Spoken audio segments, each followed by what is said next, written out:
Hello everyone, welcome to Chanakya math and physics YouTube channel पर आपका स्वागत है। हम बात करते हैं स्टैंडर्ड 10 में एक्सरसाइज 8 की बात कर रहे हैं हम। इसके पहले हमने 16 क्वेश्चंस तक हमारा कंप्लीट सॉल्व हो चुके हैं। हमारा क्वेश्चन नंबर 17 क्या कहता है उसे डायग्राम से समझना। एक लाइट हाउस है, शिप होते हैं ना समुद्र सी, वहां पर एक लाइट हाउस होते हैं शिप्स को देखने के लिए कि कौन सी शिप कहाँ पर है और कौन सी शिप कहाँ पर है। एक लाइट हाउस है, वहां पर कोई इंसान, कोई चौकीदार खड़ा हुआ है, गार्ड, वो इस लाइट हाउस से दोनों शिप को देख रहा है। क्वेश्चन में है कि दोनों शिप एक दूसरे के पीछे हैं। क्वेश्चन क्या कहता है कि लाइट हाउस है जिसकी हाइट 60 मीटर है। कितनी मीटर है? 60 मीटर है। अब लाइट हाउस से कोई इंसान ऊपर से पहले उसने ए शिप को देखा, उस ए शिप से इसका एंगल बन रहा है 30 डिग्री। कितना डिग्री बन रहा है? 30 डिग्री। तो जब ये 30 डिग्री है तो ये भी कंफर्म है 30 डिग्री है। क्यों? क्योंकि अल्टरनेट इंटीरियर एंगल, जब कभी भी इस तरह के एंगल्स बनते हैं जेड में, जो एंगल यहाँ होगा वही एंगल यहाँ होगा। क्यों? इन एंगल्स को कहा जाता है अल्टरनेट इंटीरियर एंगल। क्या कहा जाता है ना? अल्टरनेट इंटीरियर एंगल कहा जाता है। ओके, उसने कहा कि जब वहां से देखा तो इस शिप का एंगल कितना है? Angle of depression 30 degree. और सेकंड शिप को जब वो देख रहा है तो उसका एंगल बन रहा है 45 डिग्री का। कितना बन रहा है? 45 डिग्री का। पहली शिप को देखा यानी कि वो दूर थी, और जब चीज दूर होती है तो एंगल कम बनता है। अगर हम किसी दीवार से दूर हैं तो हमारी आंखों का जो एंगल है वो दूर कम बनता है, पर जैसे जैसे हम दीवार के पास में नजदीक में जाने लगते हैं तो हमारी आंखें ऊपर उठने लगती है तो एंगल ज्यादा बनने लगता है। ये शिप दूर थी तो इसका एंगल बना 30 डिग्री। ये एंगल ये शिप थोड़ी पास है तो इसका एंगल बना 45 डिग्री का। कितने डिग्री का बना? 45 डिग्री का। तो क्वेश्चन है इन दोनों शिप के बीच की डिस्टेंस हमें बतानी है। इन दोनों शिप के बीच की डिस्टेंस हमें बतानी है तो हम इसको मान लेते हैं x मान लेते हैं। क्या मान लेते हैं हम इसे? x। और क्वेश्चन को आगे सोल्व करते हैं। उसने कहा है कि इन दोनों शिप के बीच की डिस्टेंस बतानी है। जब पहली शिप को देखा था तो उसका एंगल बना था 30 डिग्री, दूसरी शिप को देखा तो एंगल बना 45 डिग्री, और इस लाइट हाउस की जो हाइट है वो है 60 मीटर। तो सबसे पहले हम बात करते हैं height of light house. Light house को हमने क्या किस नाम से दे रखा है? CD। कितने मीटर है? 60 मीटर। ओके, अब हम बात करते हैं इन right angle triangle. Right angle triangle किस एंगल की बात करते हैं? BC और D की। BCD में देखो बेस परपेंडिकुलर, और हम जानते हैं कि साइन थीटा कोस थीटा ये हम अच्छे से जानने लग गए। पंडित बद्री प्रसाद हर हर बोले, क्या आया? पंडित बद्री प्रसाद हर हर बोले। या हम कह सकते हैं कि पाकिस्तान भूखा प्यासा, हिंदुस्तान हरा भरा। ओके, तो हमारे पास परपेंडिकुलर भी है और हमें बेस फाइंड करना है। परपेंडिकुलर कितना अपने पास? तो हम लेते हैं टेन थीटा। टेन थीटा हमने लिया परपेंडिकुलर अपॉन बेस। परपेंडिकुलर हमारे पास है CD और बेस हमारे पास है BC। 1045 लेते हैं हम। 1045 CD की वैल्यू अपने पास कितनी है? 60। BC हमें पता करना है, और 1045 की वैल्यू होती है 160 अपॉन BC, और यहां से हमारे पास BC की वैल्यू आ गई 60 मीटर। कितनी आ गई? BC की वैल्यू 60 मीटर आ गई। कितनी आ गई हमारे पास वैल्यू इसकी? 60 मीटर। यानी कि हमने देखा कि B से लेके C कितना है? 60, और इसमें x प्लस कर देंगे। अब हम बात करेंगे इन राइट एंगल ट्राइंगल। अब पूरा ट्राइंगल लेंगे AC और D। ACD में हम लगाएंगे फिर से टेन थीटा, यानी कि परपेंडिकुलर अपॉन बेस। परपेंडिकुलर तो हमारे पास रहेगा CD, और बेस अब हमारे पास आ जाएगा AC।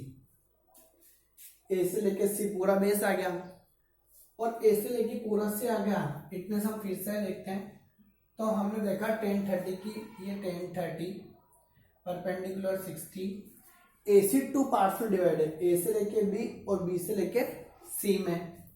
हम यहाँ लिखते हैं A से लेके B और B से लेके C। और tan 30 की वैल्यू फिर 60, AB की वैल्यू कितनी है x, और BC हमारे पास कितना आ चुका है अभी 60। अब स्टूडेंट्स मैक्सिमम मिस्टेक क्या होती है, आप लोग इस 60 से 60 को रिड्यूस कर देते हैं, जबकि वो मल्टीप्लाई में होता है, x प्लस में है इसलिए रिड्यूस नहीं होगा।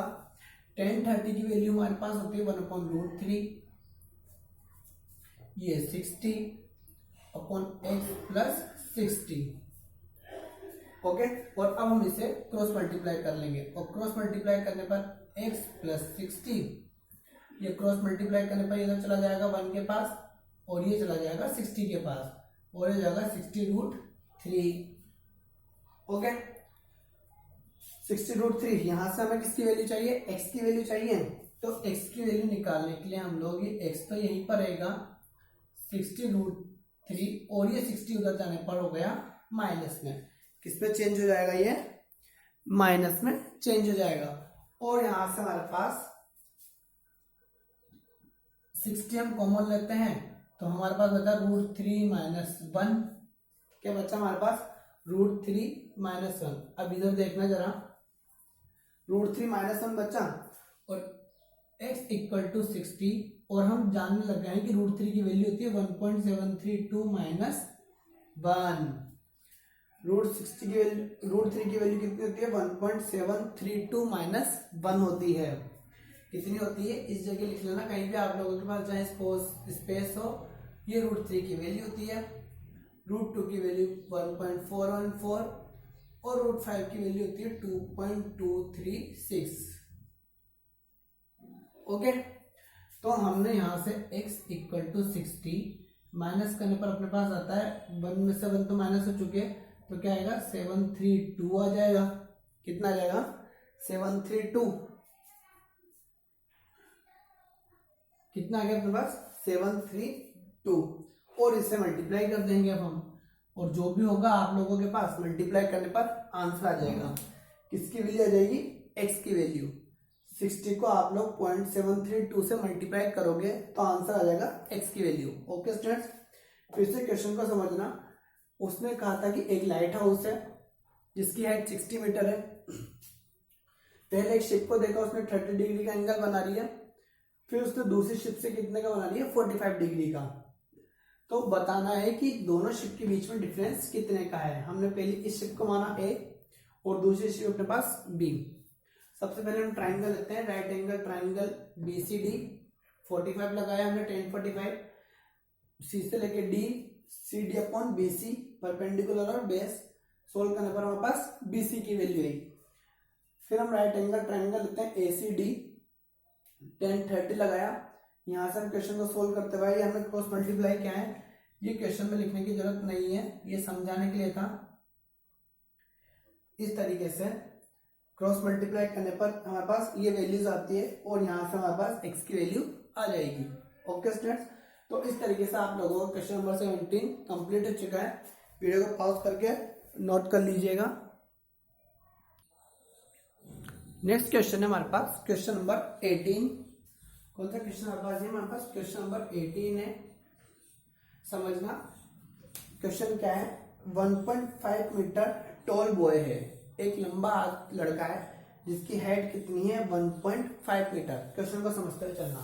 हम लिखते हैं RO, जिसकी हाइट कितनी है, हाइट ऑफ बॉय, जिसकी हाइट कितनी है 1.5 मीटर।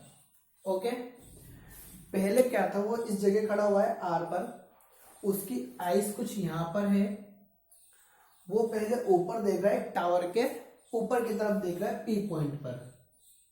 जब वो P पॉइंट पर देख रहा है तो एंगल बन रहा है 30 डिग्री। अब वो थोड़ा आगे चला और पहुंचा T पॉइंट पर। कहां पहुंचा वो, T पॉइंट पर। तो जो उसकी हाइट है वो इसी तरीके से चलता हुआ आगे जाएगा, यानी कि 1.5 है, तो यहां तक पहुंचते पहुंचते 1.5 ही रहेगी। ठीक, अब वो यहां पर पहुंचा तो उसका एंगल बनता है 60 डिग्री का। कितने डिग्री का बना, जब वो बिल्डिंग के पास पहुंचा तो एंगल कितना बना 60 डिग्री। और जो 1.5 यहाँ तक है तो इधर भी 1.5 भी होगा। उस टावर की जो पूरी हाइट है, पूरी हाइट पी से लेके एस तक यहाँ तक वो है 30 मीटर। इसे एस डेश कर देते हैं। Height of tower, height of tower, tower की जो पूरी हाइट है जिसे हम नाम देते हैं पी एस, वो है 30 मीटर। अब स्टूडेंट्स ये कंफर्म है कि ये 1.5 पे, तो ये यहाँ से चलता हुआ जा रहा है, तो ये एस और एस डैश की डिस्टेंस भी 1.5 पे रहेगी। यानी कि अब हम बात करते हैं अगर हम एस और एस डैश की, तो वो भी कितनी रहेगी 1.5 मीटर। क्यों रहेगी? क्योंकि ओ और आर पैरेलल है एस एस डैश के। एस इसे कहा जाता है डैश, ये 1 लिख रहा है इट डैश है ये। तो हम यहाँ से पी डैश पता कर सकते हैं। पी एस डैश पता करने के लिए 30 में से हम माइनस कर देंगे 1.5, यानी कि इसकी वैल्यू होगी 28.5 मीटर। इट मीन्स यहाँ से लेके पी से लेके यहाँ तक की डिस्टेंस तो थी 28.5 और नीचे की डिस्टेंस कितनी है 1.5। नीचे की डिस्टेंस तो अपने पास कितनी है 1.5 मीटर है और ऊपर की डिस्टेंस यहाँ से लेके यहाँ तक की कितनी है 28.5 मीटर और यहाँ से यहाँ तक अपने पास है 1.5 मीटर। दोनों को प्लस करने पर 30 आ रहा है। ओके, अब हम बात करते हैं ट्राइंगल्स की। किसकी बात करते हैं? ट्राइंगल। तो हमसे पहले ट्राइंगल लेंगे in right angle triangle P S dash O. Question क्या है कि वह कितना चला, यानी कि पहले 30 डिग्री का एंगल था, अब 60 डिग्री का एंगल है, तो वो यहां से लेकर यहां तक कितना चला। तो इसे हम यहाँ हमने x मान लिया, तो इस पूरी टोटल को तो हमने क्या मान लिया x मान लिया। अभी देख लेंगे हम किस तरीके से सोल्व होगा। ट्राइंगल कौन सा लिया हमने? पी एस डैश और ओ लिया है। उसमें लगाएंगे हम फिर से टेन थीटा। क्यों? क्योंकि हमारे पास परपेंडिकुलर गिवन है और बेस पता करना है। टेन थीटा, टेन थीटा क्या होता है? P upon B. पी हम लेते हैं पी एस डैश, बेस अपने पास लेते हैं हम O S dash. Tan theta की वैल्यू यानी कि कितना एंगल 1030 डिग्री। पी से लेके एस डैश कितना है 28.5 और ओ एस की वैल्यू कितनी है x। कितनी है x? 1030 की वैल्यू होती है 1/√3, 28.5 अपॉन x। तो यहाँ से x की वैल्यू आ जाएगी 28.5 को मल्टीप्लाई कर देंगे √3 से, तो यहाँ से हमारे पास x की वैल्यू कितनी आ चुकी होगी? ये हमारे पास x की वैल्यू इस तरीके से समझिए। और इक्वेशन नंबर हम लेते हैं फर्स्ट। कौन सी इक्वेशन है हमारे पास? फर्स्ट। अब हम बात करेंगे फिर से,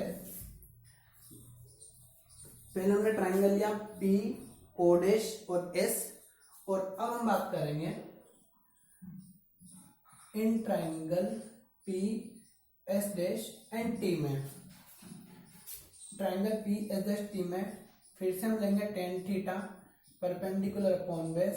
परपेंडिकुलर अपने पास है पी एस और अब टी एस। बेस कितना लेंगे हम? टी एस 1060 डिग्री 28.5 और ये हमने लिया टी एस एस डैश। 1060 की वैल्यू होती है √3, 28.5 अपॉन टी एस डैश। तो यहाँ से हम लोग टी एस डैश की वैल्यू निकाल सकते हैं। ये अपने पास T S dash 28.5 upon √3। Okay, ये क्वेश्चन नंबर सेकेंड। पहले हमने ट्राइंगल लिया ओ एस डैश पी, कितना डिग्री 30 डिग्री, फिर 60 डिग्री। वीडियो को यहाँ तक नोट कीजिए, से वीडियो को पॉज करके फिर क्वेश्चन को आगे सोल्व करते हैं। अब हमें फाइंड करना है ओटी। क्या फाइंड करना है? हमें ओटी फाइंड करना है। तो ओटी फाइंड करने के लिए ओ से लेके हम एस डैश में से माइनस कर देंगे टी एस। क्या माइनस कर देंगे? टी एस, तो हमारे पास ओटी आ जाएगा। ओटी फाइंड करना है। ओ एस डैश की वैल्यू है हमारे पास, ओ एस डैश को हमने एक्स माना हुआ है, जिसकी वैल्यू कितनी है 28.5 √3 माइनस 28.5 अपॉन √3। तो यहाँ से हम 28.5 को बाहर निकाल लेते हैं, यहाँ बचा √3 minus upon √3। OT 28.5 cross multiply कर देते हैं तो ये हो गया 3 माइनस 1 अपॉन √3। और इसे आगे सोल्व करते हैं तो 28.5 2 अपॉन √3। और ये तो बड़ा ही इजी बन गया। अब पॉइंट रिमूव किया, 10 लिखा। क्वेश्चन को आगे बढ़ाते हैं हम। पॉइंट रिमूव किया था, 10 आया, 5 से रिड्यूस हो गया। और OT की वैल्यू अब आप लोग अच्छे से कर सकते हो। ये 5√3, ओके, कितना गया 5√3। और 5 से ये कैंसिल हो सकता है, 5 पंजा 5, ये 5 से पूरा ही कैंसिल हो जाएगा। कितनी बार में होगा, 5 और 57 टाइम्स में, और 57 अपॉन √3। और यहाँ से आप लोग रेशनलाइज कर सकते हैं। इसे रेशनलाइज की प्रोसेस आप लोगों को आती है, इस तरीके से होता है रेशनलाइज। और रेशनलाइज की प्रोसेस के बाद ये OT इक्वल 57 और यहाँ हो गया 3, और 3 से ये कैंसिल हो गया 19 टाइम्स में। तो हमारे पास आता है आंसर। OT की जो वैल्यू है, OT की वैल्यू कितनी है, 19√3 मीटर। ये अपने पास आई OT की वैल्यू जो हमें चाहिए थी, यानी कि वो कितना चला, 19√3 मीटर चला वो। ओके स्टूडेंट्स, तो इस तरीके से हमारे आज दो क्वेश्चन सोल्व हुए हैं, 17 और 18। कोशिश करना एक्सरसाइज को सोल्व करने की। फिर भी कोई क्वेश्चन समझ में नहीं आता है तो आप लोग पूछ सकते हैं। Stay home, stay safe.